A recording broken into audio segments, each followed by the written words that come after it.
Hello everyone, welcome back. We're so glad you're here with us today. We've got an exciting story to share, so let's dive right in. My name is Alex, and not long ago, I was living a very different life. Just under a year ago, I stood in front of all my friends and family, looking into the eyes of the woman I believed I'd spend the rest of my life with. I thought we were building something solid, something that would last forever. But as time went on, I learned that marriage is not just about love. It's about choices, responsibilities, and growing together. And that's where things began to take a turn. When we tied the knot, I believed we were both ready to embrace a new chapter. A chapter where we prioritized our home, our commitment, and our future. But as the months passed, I started noticing something. For Emma, marriage didn't seem to mean the end of her social life. She still craved girls' nights, spontaneous weekend trips, and late-night outings, just as she had when she was single. At first, I tried to be understanding. I convinced myself that she just needed more time to adjust. I didn't want to be the type of husband who controlled his wife or told her how to live her life. But the more I tried to overlook it, the more I realized that this wasn't just a phase. This was who she was. And when I finally admitted that to myself, everything changed. I can still remember the night I first met Emma. It was a Friday, and I just had one of those days at work that made you question everything. I was mentally exhausted, and all I wanted to do was clear my head. Instead of going home right away, I decided to stop by a local bar for a drink, hoping the noise would drown out my thoughts. The place was alive with energy, loud music, flashing lights, and people dancing without a care. But amid the chaos, I noticed her. She was sitting by herself at the bar, idly stirring her drink, her eyes lost in thought. She was stunning, but it wasn't just her beauty that caught my attention. It was the way she seemed disconnected from everything around her. I wasn't planning to approach anyone, but something about her expression made me stop. So I cracked a joke, something random. I can't even remember what exactly, but it worked. She looked up, and for the first time that night, she smiled. That's how it all started. One joke turned into a conversation, and before we knew it, we were talking like old friends. We shared stories about work, life, and how sometimes you end up in places you never intended to be. She told me she'd come out with friends, but ended up alone when they got caught up in their own fun. She didn't seem in a rush to leave, and I didn't mind keeping her company. By the end of the night, we had exchanged numbers, but I didn't think much of it. It was just a good conversation with someone who happened to be there at the right time. In the weeks that followed, we stayed in touch casually. Just a text here and a quick call there. Nothing too deep, just light banter. Then one night, I invited her over to hang out. A casual evening, or so I thought. But that was the moment when things began to change. One hangout led to another, and before long, we were spending more time together. It wasn't love at first sight, but we eventually started dating. At first, everything seemed perfect, but there was something I noticed early on. She was always the life of the party. No matter where we went, she always seemed to know someone hosting a get-together or organizing a trip. She thrived on being social, always surrounded by people. It was exciting at first. I didn't want to be the guy who told her what she could or couldn't do, so I let her enjoy herself. I thought it was just a phase, something she'd eventually grow out of, especially if things got more serious between us. A year into dating, I popped the question. She said yes, and 3 months later, we were married. The beginning of our marriage was blissful. The wedding was behind us, and we fell into what seemed like a normal routine, waking up together, sharing meals, planning our future, just the basics of married life. But as time went on, I started noticing patterns that I hadn't seen before. Emma wasn't adjusting to marriage like I expected her to. She was still in party mode, like nothing had changed. It wasn't just an occasional night out with friends. Every week, there was an event, whether it was a birthday, a girls' night, or a spontaneous gathering that somehow stretched into a full night out. I told myself, maybe she just needs time to adjust. After all, she'd had a different lifestyle before we got married, and habits don't change overnight. I wanted to be patient. I wanted to trust that things would balance out on their own. But the pattern continued. Every week, there was something new. A text from a friend friend, a party invite, and before I knew it, Emma was in front of the mirror, getting ready to go out. Whether it was a nightclub, a lounge, or a private gathering, it didn't matter. And when I asked her why she needed to go out, her response was always the same. It's just a casual hangout, nothing serious. The problem was, it felt serious to me. We were married now. I thought we were supposed to be building something together, our home, our future. But instead, it seemed like she was still living as if she had no commitments. I wasn't expecting her to change overnight, but I also wasn't expecting to be married to someone who acted like they were still single. I let it slide for a while, hoping she would grow out of it. Then one night, I finally decided to say something. She was getting dressed to go out, another night out with friends, another night I'd spend alone. So I stopped her and said, "You're not acting like someone who's married." She froze, staring at me like I had just insulted her. She got defensive immediately, asking what I meant by that, and before I could explain, she started listing all the things she had already changed for me. She wasn't doing anything wrong, and I just needed to trust her. I didn't want to fight. We were still early in our marriage, and I didn't want to create unnecessary tension, so I let it go. And for a while, it seemed like things got better. She didn't go out as often, and I thought maybe we'd reached an understanding, but in reality, she had just pressed pause, and when the right moment came, she'd hit play again. I didn't know that yet. I came home one Friday night, exhausted. The week had been long, and all I wanted to do was eat, shower, and relax. But as I walked in, the first thing I noticed was Nora, standing in front of the mirror, fixing her hair. She was already dressed in a tight dress, makeup done, heels on. For a second, I just watched her, confused. I hadn't heard anything about plans for the night. "Where are you going?" I asked, setting my bag down. She barely looked at me as she sprayed herself with perfume. "Some friends are in town. We're meeting up before they leave." I felt the tightness in my chest. "Not this again. It's late, Nora. You're going out alone?" And that was all it took. She turned around, eyes blazing, like she had been waiting for me to say something. "What's the problem now?" I sighed, trying to keep calm. "I don't think it's right for you to go out like this. It's already late. You didn't even tell me about this." She cut me off with a dry laugh. "Oh, here we go again. You just can't stand that I have a life outside of this house." "That's not what I'm saying," I tried to explain, keeping my frustration in check. She folded her arms. "Then what are you saying? I already stopped clubbing for you. Now I can't even see my friends when they're in town. Should I just sit here and rot?" I just stared at her. It was pointless. No matter what I said, she had already decided I was the problem. Here I was, her husband, and she was out acting like she was still living a single life. In her mind, I was trying to control her, so I said nothing. I just watched as she grabbed her purse, took one last look at herself in the mirror, and walked out the door without saying a word. I sat down on the couch, rubbing my hands together. My stomach was tight, my mind racing. I felt overwhelmed by the thoughts I didn't want to face. How did I get here? How did I end up in a marriage where my wife acted like she was doing me a favor by staying home? I turned on the TV, hoping it would distract me, but it didn't. The hours crawled by. I checked my phone. Nothing. Midnight was approaching, and I told myself I wouldn't wait up, but I couldn't help it. My eyes stayed locked on the door. Then, just before midnight, I heard the lock turn. The door opened, and there she was, drunk, completely out of it. She staggered inside, struggling to take off her heels. I rushed to her, instinct taking over. As angry as I was, I didn't want her to fall. I helped her to the bedroom. She was mumbling something, half words, half giggles, but I wasn't listening. I laid her on the bed, and that's when I noticed something. She wasn't wearing any underwear. My eyes dropped lower, and that's when I saw it. A wet, sticky trail running down her thigh. I felt something break inside me. I didn't need to ask. I didn't need an explanation. I already knew. I sat in the living room, staring blankly at the wall. The weight of what I had just seen pressed down on my chest. Even if I woke her up and demanded answers, I knew how that conversation would go. She'd lie, twist the story, and somehow make it all my fault. I had seen enough of her defensiveness before to know this was how it would play out.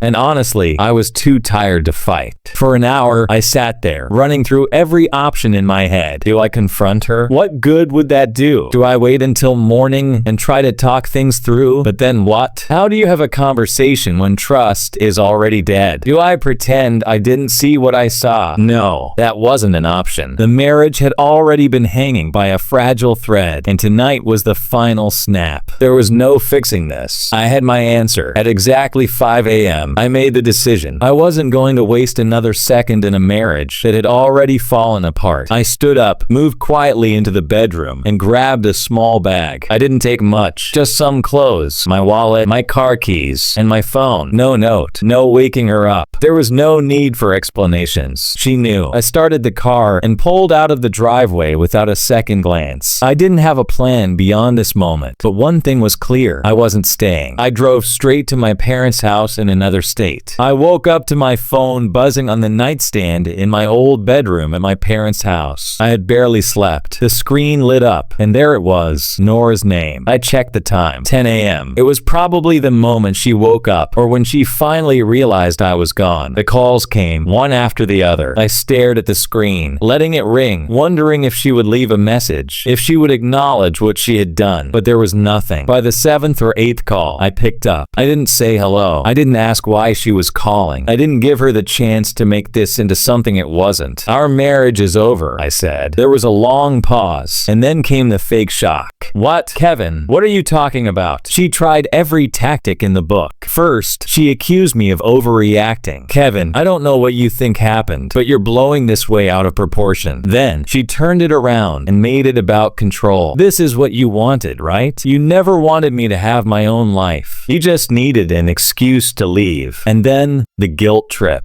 So that's it? You're just going to throw away everything over one night? That's when it hit me. She genuinely didn't believe she had done anything wrong. And that was the moment I realized my biggest mistake. I had married someone who didn't see marriage the way I did. Alright, here's what I learned from all of this. If you take anything from my story, let it be this. Who you marry is more important than the marriage itself. I used to think that once you got married, everything would fall into place, that as long as you loved each other, everything else would work out. But that's not true. Marriage is just a title. It doesn't magically fix problems or change people. If you marry someone who isn't ready for marriage, you're signing up for pain. Trust me, I learned that the hard way. Another important lesson. Marriage doesn't change people. Commitment does. If someone wasn't serious about settling down before marriage, they won't suddenly change after the vows. I thought Nora would naturally slow down, adjust to being a wife. I thought marriage would make her grow up, but people don't change just because they have a ring on their finger. They only change when they choose to. And if they don't want to, there's nothing you can do about it. And here's the truth. Love isn't enough. We've all heard that love conquers all, that as long as you love each other, everything else will work out. It's a lie. Love alone doesn't create a good marriage. Compatibility, values, and life choices matter just as much. You can love someone and still be completely wrong for each other. I loved Nora, but our lifestyles didn't match. We had different views on marriage. She wanted freedom, and I wanted stability. And when two people want completely different things, love isn't enough to save the relationship. Another lesson I wish I had taken seriously. Never ignore red flags. No matter how small, they always lead to something bigger. I saw signs early on. Her obsession with nightlife. Her need to always be out partying. Her refusal to slow down even after we got serious. But I ignored them. I told myself it wasn't a big deal. I convinced myself she would grow out of it. But red flags don't disappear. They just get harder to ignore until they explode in your face. And the biggest lesson of all, when someone shows you who they are, believe them. Don't waste time trying to change them. Don't make excuses. Don't tell yourself they'll eventually become the person you need them to be. If someone's actions don't match your needs, don't stick around hoping they'll change. They won't. I thought Nora would eventually evolve into a more responsible wife. But the truth is, she was exactly who she wanted to be, and I was the one who made the mistake of thinking otherwise. So if you're in a situation like mine, don't ignore the signs. Don't waste years trying to fix someone who doesn't want to change. I left without saying a word, and it was the best decision I ever made. If this story resonates with you, don't forget to like the video and share it with someone who needs to hear this. Thank you for watching. If you haven't subscribed yet, hit that button and turn on notifications so you never miss more shocking real-life stories like this. See you in the next one.